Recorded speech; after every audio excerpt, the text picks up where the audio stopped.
नमस्कार दोस्तों, जय हिंद, वंदे मातरम। स्वागत है दोस्तों हमारे इस YouTube चैनल पर। दोस्तों आज की वीडियो में हम जानेंगे बिहार की 243 विधानसभा सीटों का ताज़ा सर्वे ओपिनियन पोल। इस ताज़ा सर्वे ओपिनियन पोल के माध्यम से हम जानेंगे कि अब की बार बिहार में आखिर कौन सी पार्टी सरकार बनाती हुई नजर आ रही है, आखिर किस पार्टी को किस जिले में कितनी सीटें मिलने का अनुमान है और कौन सी पार्टी अब की बार बिहार में सरकार बना सकती है। दोस्तों जैसा कि आपको पता है कि बिहार विधानसभा चुनाव नजदीक आने वाले हैं, इसी के चलते हम इस वीडियो में बताने वाले हैं बिहार की 243 विधानसभा सीटों का ताज़ा और एग्जिट पोल। इस एग्जिट पोल में हम जानेंगे कि अब की बार बिहार में आखिर कौन सी पार्टी सरकार बनाती हुई नजर आ रही है, आखिर किस पार्टी को अब की बार झटका लगता हुआ नजर आ रहा है और कौन सी पार्टी को अब की बार बढ़त मिलती हुई नजर आ रही है। क्या अब की बार बन पाएगी भाजपा गठबंधन जेडीयू की सरकार या बन पाएगी कांग्रेस गठबंधन आरजेडी की सरकार। दोस्तों देखना यह है कि अब की बार कौन सी पार्टी बिहार में सरकार बनाती हुई नजर आ रही है। चलिए दोस्तों वीडियो को शुरू कर लेते हूँ, देखते हैं सबसे पहले जिला। उससे पहले मैं आपको जानकारी के लिए बता दूं कि बिहार में विधानसभा की 243 सीटें हैं। किसी भी पार्टी को बिहार के अंदर सरकार बनानी हो तो उस पार्टी को 243 में से 122 सीटें जीतने की आवश्यकता होगी। जिस पार्टी के पास 122 सीटें होंगी वही पार्टी अब की बार बिहार में सरकार बनाएगी। दोस्तों आपको क्या लगता है कि अब की बार बिहार में आखिर कौन सी पार्टी सरकार बना सकती है, कमेंट करके जरूर बताएं, क्योंकि जनता की राय लोकतंत्र को मजबूत बनाने के लिए महत्वपूर्ण होती है। चलिए दोस्तों वीडियो को शुरू कर लेते हैं, देखते हैं सबसे पहले जिला। उससे पहले दोस्तों चैनल पर नए हैं तो वीडियो को लाइक और चैनल को सब्सक्राइब जरूर कर लें, क्योंकि आने वाली वीडियो आप तक जल्दी ही पहुंच सके। दोस्तों आज की वीडियो में हम जानेंगे बिहार की 243 विधानसभा सीटों का ताजा सर्वे ओपिनियन पोल। इस ताजा सर्वे ओपिनियन पोल के माध्यम से हम जानेंगे कि अब की बार बिहार में आखिर कौन सी पार्टी सरकार बना सकती है। चलिए दोस्तों वीडियो को शुरू कर लेते हैं, देखते हैं सबसे पहले जिला। उससे पहले दोस्तों यह वीडियो आप कहां से देख रहे हैं कमेंट करके जरूर बताएं। चलिए दोस्तों बात करते हैं राजधानी पटना जिले की। तो राजधानी पटना जिले में विधानसभा की कुल 14 सीटें हैं, जिसमें से आप देख सकते हैं यहाँ पर भाजपा गठबंधन जेडीयू के खाते में 8 विधानसभा सीट यहाँ पर जाती हुई नजर आ रही है, जबकि कांग्रेस गठबंधन आरजेडी के खाते में 5 विधानसभा सीट यहाँ पर जाने का अनुमान है और जनस्वराज पार्टी के खाते में 1 सीट और ओवैसी पार्टी एमआईएम के खाते में कोई सीट नहीं। दोस्तों जैसा कि आप देख सकते हैं यहाँ पर राजधानी पटना जिले की विधानसभा की 14 सीटों में से यहाँ पर भाजपा गठबंधन जेडीयू को यहाँ पर काफी बढ़त मिलती हुई नजर आ रही है, जबकि कांग्रेस गठबंधन आरजेडी को यहाँ पर काफी नुकसान का सामना देखना पड़ सकता है। चलिए दोस्तों बात करते हैं गया जिले की। तो गया जिले में विधानसभा की कुल 10 सीटें हैं, जिसमें से आप देख सकते हैं यहाँ पर भाजपा गठबंधन जेडीयू के खाते में 5 विधानसभा सीट यहाँ पर जाती हुई नजर आ रही है, जबकि कांग्रेस गठबंधन आरजेडी के खाते में 5 विधानसभा सीट यहाँ पर जाने का अनुमान है और जनस्वराज पार्टी के खाते में कोई सीट नहीं और ओवैसी पार्टी एमआईएम के खाता यहाँ पर भी खुलने की कोई संभावना नहीं दिख रही है। दोस्तों इसी के साथ हम बात करते हैं औरंगाबाद जिले की। तो औरंगाबाद जिले में विधानसभा की कुल 6 सीटें हैं, जिसमें से आप देख सकते हैं यहाँ पर भाजपा गठबंधन जेडीयू के खाते में 4 विधानसभा सीट यहाँ पर जाती हुई नजर आ रही है, जबकि कांग्रेस गठबंधन आरजेडी के खाते में 2 विधानसभा सीट यहाँ पर जाने का अनुमान है और जनस्वराज पार्टी के खाते में कोई सीट नहीं और ओवैसी पार्टी एमआईएम के खाते में यहाँ पर भी कोई सीट नहीं। दोस्तों औरंगाबाद जिले की विधानसभा की 6 सीटों में से आप देख सकते हैं यहाँ पर भाजपा गठबंधन जेडीयू को यहाँ पर 2 सीटों पर बढ़त मिलती हुई नजर आ रही है। चलिए दोस्तों इसी के साथ हम बात करते हैं दरभंगा जिले की। तो दरभंगा जिले में विधानसभा की कुल 10 सीटें हैं, जिसमें से आप देख सकते हैं यहाँ पर भाजपा गठबंधन जेडीयू के खाते में 6 विधानसभा सीट यहाँ पर जाती हुई नजर आ रही है, जबकि कांग्रेस गठबंधन आरजेडी के खाते में 4 विधानसभा सीट यहाँ पर जाने का अनुमान है और जनस्वराज पार्टी के खाते में कोई सीट नहीं और ओवैसी पार्टी एमआईएम के खाते में यहाँ पर भी कोई सीट नहीं। दरभंगा जिले की विधानसभा की 10 सीटों में से यहाँ पर भाजपा गठबंधन के खाते में यहाँ पर काफी बढ़त मिलती हुई नजर आ रही है, जबकि कांग्रेस गठबंधन आरजेडी को यहाँ पर काफी नुकसान का सामना देखना पड़ सकता है। चलिए दोस्तों इसी के साथ हम बात करते हैं कैमूर जिले की। तो कैमूर जिले में विधानसभा की कुल 4 सीटें हैं, जिसमें से आप देख सकते हैं यहाँ पर भाजपा गठबंधन जेडीयू के खाते में 2 विधानसभा सीट यहाँ पर जाती हुई नजर आ रही है, जबकि कांग्रेस गठबंधन आरजेडी के खाते में 1 विधानसभा सीट यहाँ पर जाने का अनुमान है और जनस्वराज पार्टी के खाते में 1 सीट और ओवैसी पार्टी एमआईएम के खाते में कोई सीट नहीं। दोस्तों इसी के साथ हम बात करते हैं भोजपुर जिले की। तो भोजपुर जिले में विधानसभा की कुल 7 सीटें हैं, जिसमें से आप देख सकते हैं यहाँ पर भाजपा गठबंधन जेडीयू के खाते में 2 विधानसभा सीट यहाँ पर जाने का अनुमान है और कांग्रेस गठबंधन आरजेडी के खाते में 4 विधानसभा सीट यहाँ पर जाती हुई नजर आ रही है और जनस्वराज पार्टी के खाते में कोई सीट नहीं और ओवैसी पार्टी एमआईएम के खाते में 1 विधानसभा सीट यहाँ पर जाती हुई नजर आ रही है।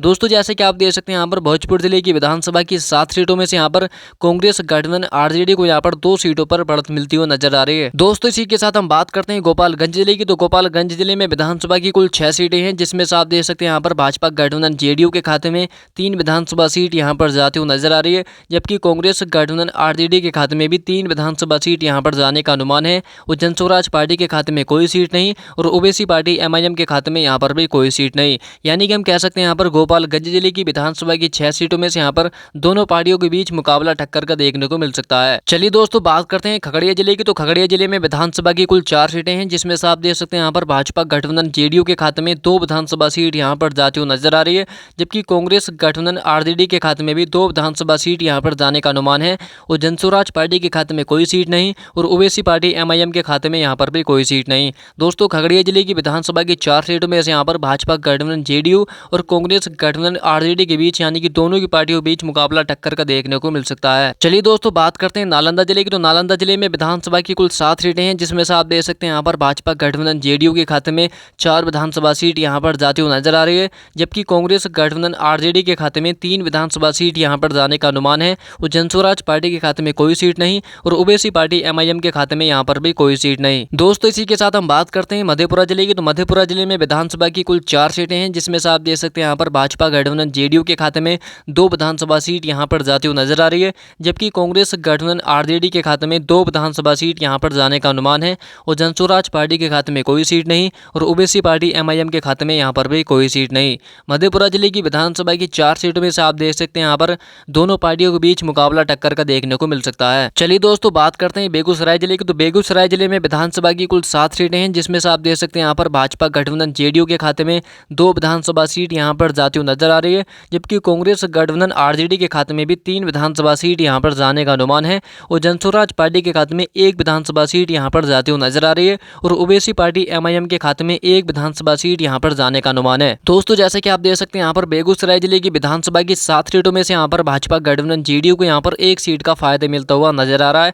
जबकि कांग्रेस गठबंधन आरजेडी को यहाँ पर 1 सीट का नुकसान का सामना देखना पड़ सकता है। दोस्तों, जैसे कि आप देख सकते हैं कि अभी तक हम जान चुके हैं बिहार की 243 विधानसभा सीटों में से 79 सीटों का ताजा सर्वे ओपिनियन पोल, जिसमें से आप देख सकते हैं यहाँ पर भाजपा गठबंधन जेडीयू के खाते में 40 विधानसभा सीट यहाँ पर जाती हुई नजर आ रही है और कांग्रेस गठबंधन आरजेडी के खाते में 34 विधानसभा सीट यहाँ पर जाने का अनुमान है और जनस्वराज पार्टी के खाते में 3 सीट और ओवैसी पार्टी एमआईएम के खाते में भी 2 विधानसभा सीट यहाँ पर जाती हुई नजर आ रही है। दोस्तों, पूरी वीडियो में अवश्य बने रहें, आपको इस वीडियो में पता चलेगा कि अब की बार बिहार में आखिर कौन सी पार्टी सरकार बनाती हुई नजर आ रही है, आखिर किस पार्टी को अब की बार बढ़त मिलती हुई नजर आ रही है और कौन सी पार्टी को अब की बार नुकसान का सामना देखना पड़ सकता है। दोस्तों, इसी के साथ हम बात करते हैं मधुबनी जिले की। तो मधुबनी जिले में विधानसभा की कुल 10 सीटें हैं, जिसमें से आप देख सकते हैं यहाँ पर भाजपा गठबंधन जेडीयू के खाते में 4 विधानसभा सीट यहाँ पर जाती हुई नजर आ रही है, जबकि कांग्रेस गठबंधन आरजेडी के खाते में 6 विधानसभा सीट यहाँ पर जाती हुई नजर आ रही है और जनस्वराज पार्टी के खाते में कोई सीट नहीं और ओवैसी पार्टी एमआईएम के खाते में यहाँ पर भी कोई सीट नहीं। यानी कि हम कह सकते हैं यहाँ पर मधुबनी जिले की विधानसभा की 10 सीटों में से यहाँ पर भाजपा गठबंधन जेडीयू को यहाँ पर 2 सीटों का नुकसान का सामना देखना पड़ सकता है, जबकि कांग्रेस गठबंधन आरजेडी को यहाँ पर 2 सीटों पर बढ़त मिलती हुई नजर आ रही है। चलिए दोस्तों, बात करते हैं सीतामढ़ी जिले की। तो सीतामढ़ी जिले में विधानसभा की कुल 8 सीटें हैं, जिसमें से आप देख सकते हैं यहाँ पर भाजपा गठबंधन जेडीयू के खाते में 4 विधानसभा सीट यहाँ पर जाती हुई नजर आ रही है, जबकि कांग्रेस गठबंधन आरजेडी के खाते में 4 विधानसभा सीट यहाँ पर जाने का अनुमान है और जनस्वराज पार्टी के खाते में कोई सीट नहीं और ओवैसी पार्टी एमआईएम के खाते में यहाँ पर भी कोई सीट नहीं। सीतामढ़ी जिले की विधानसभा की 8 सीटों में से यहाँ पर दोनों पार्टियों के बीच मुकाबला टक्कर का देखने को मिल सकता है। दोस्तों, इसी के साथ हम बात करते हैं सीवान जिले की। तो सीवान जिले में विधानसभा की कुल 8 सीटें हैं, जिसमें से आप देख सकते हैं यहाँ पर भाजपा गठबंधन जेडीयू के खाते में 3 विधानसभा सीट यहाँ पर जाती हुई नजर आ रही है और कांग्रेस गठबंधन आरजेडी के खाते में भी 5 विधानसभा सीट यहाँ पर जाने का अनुमान है और जनस्वराज पार्टी के खाते में कोई सीट नहीं और ओवैसी पार्टी एमआईएम के खाते में यहाँ पर भी कोई सीट नहीं। चलिए दोस्तों, बात करते हैं कटिहार जिले की। तो कटिहार जिले में विधानसभा की कुल 7 सीटें हैं, जिसमें से आप देख सकते हैं यहाँ पर भाजपा गठबंधन जेडीयू के खाते में 3 विधानसभा सीट यहाँ पर जाती हुई नजर आ रही है,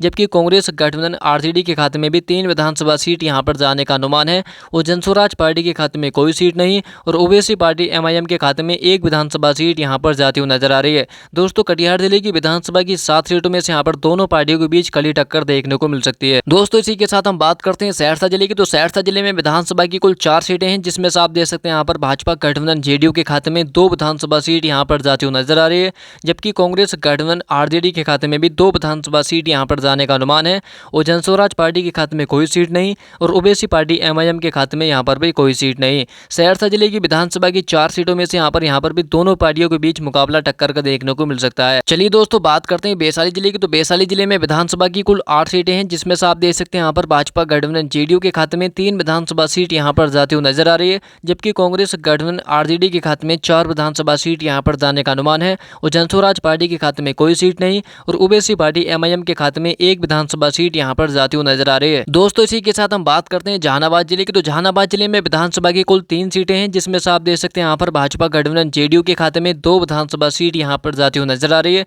और कांग्रेस गठबंधन आरजेडी के खाते में 1 विधानसभा सीट यहाँ पर जाने का अनुमान है और जनस्वराज पार्टी के खाते में कोई कोई सीट नहीं और ओबीसी पार्टी एमआईएम के खाते में यहाँ पर भी कोई सीट नहीं। जहानाबाद जिले की विधानसभा की 3 सीटों में से यहाँ पर भाजपा गठबंधन जेडीयू को यहाँ पर 1 सीट का फायदा मिलता हुआ नजर आ रहा है। चलिए दोस्तों बात करते हैं नवादा जिले की। तो नवादा जिले में विधानसभा की कुल 5 सीटें हैं, जिसमें से आप देख सकते हैं यहाँ पर भाजपा गठबंधन जेडीयू के खाते में 2 विधानसभा सीट यहाँ पर जाती हुई नजर आ रही है, जबकि कांग्रेस गठबंधन आरजेडी के खाते में 2 विधानसभा सीट यहाँ पर जाने का अनुमान है और जनस्वराज पार्टी के खाते में 1 सीट और ओबीसी पार्टी एमआईएम के खाते में यहाँ पर भी कोई सीट नहीं। नवादा जिले की विधानसभा की 5 सीटों में से यहाँ पर दोनों पार्टियों के बीच कड़ी टक्कर देखने को मिल सकती है। दोस्तों इसी के साथ हम बात करते हैं भागलपुर जिले की। तो भागलपुर जिले में विधानसभा की कुल 7 सीटें हैं, जिसमें से आप देख सकते हैं यहाँ पर भाजपा गठबंधन जेडीयू के खाते में 3 विधानसभा सीट यहाँ पर जाती हुई नजर आ रही है, जबकि कांग्रेस गठबंधन आरजेडी के खाते में भी 3 विधानसभा सीट यहाँ पर जाने का अनुमान है और जनस्वराज पार्टी के खाते में कोई सीट नहीं और ओबीसी पार्टी एमआईएम के खाते में 1 विधानसभा सीट यहाँ पर जाती हुई नजर आ रही है। दोस्तों जैसे कि आप देख सकते हैं यहाँ पर भागलपुर जिले की विधानसभा की 7 सीटों में से यहाँ पर दोनों पार्टियों के बीच मुकाबला टक्कर का देखने को मिल सकता है। चलिए दोस्तों इसी के साथ हम बात करते हैं जमुई जिले की। तो जमुई जिले में विधानसभा की कुल 4 सीटें हैं, जिसमें से आप देख सकते हैं यहाँ पर भाजपा गठबंधन जेडीयू के खाते में 1 विधानसभा सीट यहाँ पर जाती हुई नजर आ रही है, जबकि कांग्रेस गठबंधन आरजेडी के खाते में 2 विधानसभा सीट यहाँ पर जाने का अनुमान है और जनस्वराज पार्टी के खाते में 1 विधानसभा सीट यहाँ पर जाती हुई नजर आ रही है और ओबीसी पार्टी एमआईएम के खाते में कोई सीट नहीं। दोस्तों इसी के साथ हम बात करते हैं समस्तीपुर जिले की। तो समस्तीपुर जिले में विधानसभा की कुल 10 सीटें हैं, जिसमें से आप देख सकते हैं यहाँ पर भाजपा गठबंधन जेडीयू के खाते में 4 विधानसभा सीट यहाँ पर जाती हुई नजर आ रही है, जबकि कांग्रेस गठबंधन आरजेडी के खाते में 5 विधानसभा सीट यहाँ पर जाने का अनुमान है और जनस्वराज पार्टी के खाते में 1 सीट और ओबीसी पार्टी एमआईएम के खाते में कोई सीट नहीं। समस्तीपुर जिले की विधानसभा की 10 सीटों में से आप देख सकते हैं यहाँ पर कांग्रेस गठबंधन आरजेडी को यहाँ पर 1 सीट का फायदा मिलता हुआ नजर आ रहा है। चलिए दोस्तों बात करते हैं बांका जिले की। तो बांका जिले में विधानसभा की कुल 5 सीटें हैं, जिसमें से आप देख सकते हैं यहाँ पर भाजपा गठबंधन जेडीयू के खाते में 3 विधानसभा सीट यहाँ पर जाती हुई नजर आ रही है, जबकि कांग्रेस गठबंधन आरजेडी के खाते में 2 विधानसभा सीट यहाँ पर जाने का अनुमान है और जनस्वराज पार्टी के खाते में कोई सीट नहीं और ओबीसी पार्टी एमआईएम के खाते में यहाँ पर भी कोई सीट नहीं। बांका जिले की विधानसभा की 5 सीटों में से यहाँ पर भाजपा गठबंधन जेडीयू को यहाँ पर 1 सीट का फायदा मिलता हुआ नजर आ रहा है, जबकि कांग्रेस गठबंधन आरजेडी को यहाँ पर 1 सीट का नुकसान का सामना देखना पड़ सकता है। दोस्तों इसी के साथ हम बात करते हैं रोहतास जिले की। तो रोहतास जिले में विधानसभा की कुल 7 सीटें हैं, जिसमें से आप देख सकते हैं यहाँ पर भाजपा गठबंधन जेडीयू के खाते में 3 विधानसभा सीट यहाँ पर जाती हुई नजर आ रही है, जबकि कांग्रेस गठबंधन आरजेडी के खाते में 3 विधानसभा सीट यहाँ पर जाने का अनुमान है और जनस्वराज पार्टी के खाते में कोई सीट नहीं और ओबीसी पार्टी एमआईएम के खाते में 1 विधानसभा सीट यहाँ पर जाती हुई नजर आ रही है। रोहतास जिले की विधानसभा की 7 सीटों में से यहाँ पर दोनों पार्टियों के बीच मुकाबला टक्कर का देखने को मिल सकता है। चलिए दोस्तों बात करते हैं सुपौल जिले की। तो सुपौल जिले में विधानसभा की कुल 5 सीटें हैं, जिसमें से आप देख सकते हैं यहाँ पर भाजपा गठबंधन जेडीयू के खाते में 3 विधानसभा सीट यहाँ पर जाती हुई नजर आ रही है, जबकि कांग्रेस गठबंधन आरजेडी के खाते में 2 विधानसभा सीट यहाँ पर जाने का अनुमान है और जनस्वराज पार्टी के खाते में कोई सीट नहीं और ओबीसी पार्टी एमआईएम के खाते में यहाँ पर भी कोई सीट नहीं। दोस्तों इसी के साथ हम बात करते हैं पूर्वी चंपारण जिले की। तो पूर्वी चंपारण जिले में विधानसभा की कुल 12 सीटें हैं, जिसमें से आप देख सकते हैं यहाँ पर भाजपा गठबंधन जेडीयू के खाते में 3 विधानसभा सीट यहाँ पर जाती हुई नजर आ रही है, जबकि कांग्रेस गठबंधन आरजेडी के खाते में 8 विधानसभा सीट यहाँ पर जाने का अनुमान है और जनस्वराज पार्टी के खाते में 1 सीट और ओबीसी पार्टी एमआईएम के खाते में कोई सीट नहीं। पूर्वी चंपारण जिले की विधानसभा की 12 सीटों में से आप देख सकते हैं यहाँ पर भाजपा गठबंधन जेडीयू को यहाँ पर काफी नुकसान का सामना देखना पड़ सकता है। दोस्तों इसी के साथ हम बात करते हैं अररिया जिले की। तो अररिया जिले में विधानसभा की कुल 6 सीटें हैं, जिसमें से आप देख सकते हैं यहाँ पर भाजपा गठबंधन जेडीयू के खाते में 2 विधानसभा सीट यहाँ पर जाती हुई नजर आ रही है, जबकि कांग्रेस गठबंधन आरजेडी के खाते में 4 विधानसभा सीट यहाँ पर जाने का अनुमान है और जनस्वराज पार्टी के खाते में कोई सीट नहीं और ओबीसी पार्टी एमआईएम के खाते में यहाँ पर भी कोई सीट नहीं। चलिए दोस्तों बात करते हैं किशनगंज जिले की। तो किशनगंज जिले में विधानसभा की कुल 4 सीटें हैं, जिसमें से आप देख सकते हैं यहाँ पर भाजपा गठबंधन जेडीयू के खाते में 1 विधानसभा सीट यहाँ पर जाती हुई नजर आ रही है,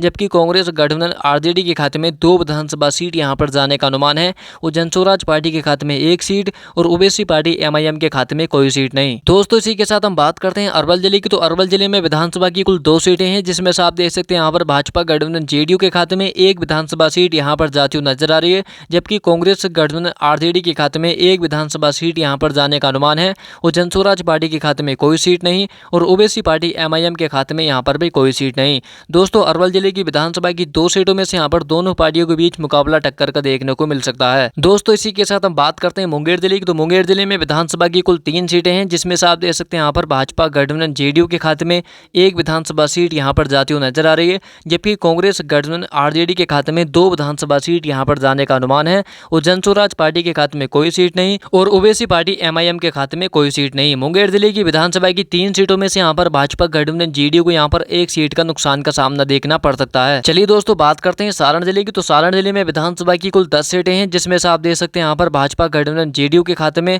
2 विधानसभा सीट यहाँ पर जाती हुई नजर आ रही है, जबकि कांग्रेस गठबंधन आरजेडी के खाते में 6 विधानसभा सीट यहाँ पर जाने का अनुमान है और जनस्वराज पार्टी के खाते में 1 सीट और ओवैसी पार्टी एमआईएम के खाते में 1 विधानसभा सीट यहाँ पर जाती हुई नजर आ रही है। दोस्तों जैसा कि आप देख सकते हैं यहाँ पर सारण जिले की विधानसभा की 10 सीटों में से यहाँ पर भाजपा गठबंधन जेडीयू को यहाँ पर काफी नुकसान का सामना देखना पड़ सकता है। दोस्तों इसी के साथ हम बात करते हैं शेखपुरा जिले की। तो शेखपुरा जिले में विधानसभा की कुल 2 सीटें हैं, जिसमें से आप देख सकते हैं यहाँ पर भाजपा गठबंधन जेडीयू के खाते में 1 विधानसभा सीट यहाँ पर जाती हुई नजर आ रही है, जबकि कांग्रेस गठबंधन आरजेडी के खाते में 1 विधानसभा सीट यहाँ पर जाने का अनुमान है और जनस्वराज पार्टी के खाते में कोई सीट नहीं और ओवैसी पार्टी एमआईएम के खाते में यहाँ पर भी कोई सीट नहीं। दोस्तों इसी के साथ हम बात करते हैं मुजफ्फरपुर जिले की। तो मुजफ्फरपुर जिले में विधानसभा की कुल 11 सीटें हैं, जिसमें से आप देख सकते हैं यहाँ पर भाजपा गठबंधन जेडीयू के खाते में 2 विधानसभा सीट यहाँ पर जाती हुई नजर आ रही है, जबकि कांग्रेस गठबंधन आरजेडी के खाते में 7 विधानसभा सीट यहाँ पर जाने का अनुमान है और जनस्वराज पार्टी के खाते में 1 सीट और ओवैसी पार्टी एमआईएम के खाते में भी 1 विधानसभा सीट यहाँ पर जाती हुई नजर आ रही है। दोस्तों मुजफ्फरपुर जिले की विधानसभा की 11 सीटों में से भाजपा गठबंधन जेडीयू को यहाँ पर काफी नुकसान का सामना देखना पड़ सकता है। दोस्तों इसी के साथ हम बात करते हैं पूर्णिया जिले की। तो पूर्णिया जिले में विधानसभा की कुल 7 सीटें हैं, जिसमें से आप देख सकते हैं यहाँ पर भाजपा गठबंधन जेडीयू के खाते में 3 विधानसभा सीट यहाँ पर जाती हुई नजर आ रही है, जबकि कांग्रेस गठबंधन आरजेडी के खाते में 3 विधानसभा सीट यहाँ पर जाने का अनुमान है और जनस्वराज पार्टी के खाते में 1 सीट और ओवैसी पार्टी एमआईएम के खाते में कोई सीट नहीं। दोस्तों जैसा कि आप देख सकते हैं यहाँ पर पूर्णिया जिले की विधानसभा की 7 सीटों में से यहाँ पर दोनों पार्टियों के बीच मुकाबला टक्कर का देखने को मिल सकता है। दोस्तों इसी के साथ हम बात करते हैं बक्सर जिले की। तो बक्सर जिले में विधानसभा की कुल 4 सीटें हैं, जिसमें से आप देख सकते हैं यहाँ पर भाजपा गठबंधन जेडीयू के खाते में 1 विधानसभा सीट यहाँ पर जाती हुई नजर आ रही है, जबकि कांग्रेस गठबंधन आरजेडी के खाते में 3 विधानसभा सीट यहाँ पर जाने का अनुमान है और जनस्वराज पार्टी के खाते में कोई सीट नहीं और ओवैसी पार्टी एमआईएम के खाते में यहाँ पर भी कोई सीट नहीं। चलिए दोस्तों बात करते हैं पश्चिमी चंपारण जिले की। तो पश्चिमी चंपारण जिले में विधानसभा की कुल 9 सीटें हैं, जिसमें से आप देख सकते हैं यहाँ पर भाजपा गठबंधन जेडीयू के खाते में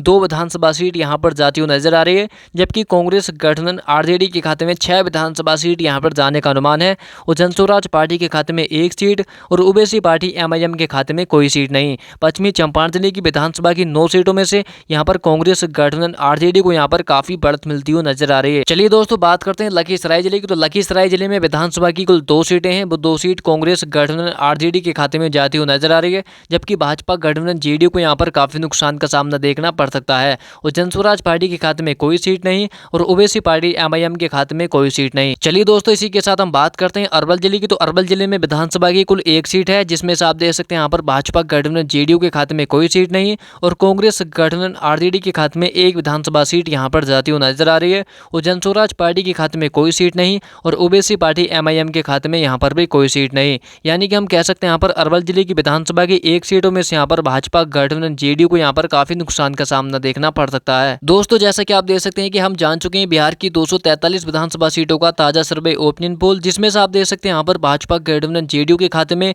99 विधानसभा सीट यहाँ पर जाती हुई नजर आ रही है, जबकि कांग्रेस गठबंधन आरजेडी के खाते में 124 विधानसभा सीट यहाँ पर जाने का अनुमान है और जनस्वराज पार्टी के खाते में 12 सीट और ओवैसी पार्टी एमआईएम के खाते में 8 विधानसभा सीट यहाँ पर जाती हुई नजर आ रही है। दोस्तों मैंने आपको पहले ही बता दिया था कि बिहार में विधानसभा की 243 सीटें हैं। किसी भी पार्टी को बिहार के अंदर सरकार बनानी हो तो उस पार्टी को 243 में से 122 सीटें जीतने की आवश्यकता होगी। जिस पार्टी के पास 122 सीटें होंगी वही पार्टी अब की बार बिहार में सरकार बनाएगी। तो दोस्तों आपको क्या लगता है कि अब की बार बिहार में आखिर कौन सी पार्टी सरकार बना सकती है? कमेंट करके जरूर बताएं, क्योंकि जनता की राय लोकतंत्र को मजबूत बनाने के लिए महत्वपूर्ण होती है। दोस्तों वीडियो पसंद आई तो वीडियो को लाइक और चैनल को सब्सक्राइब जरूर कर लें, क्योंकि आने वाली वीडियो आप तक जल्दी ही पहुंच सके। दोस्तों मिलते हैं नेक्स्ट वीडियो में, जब तक के लिए धन्यवाद।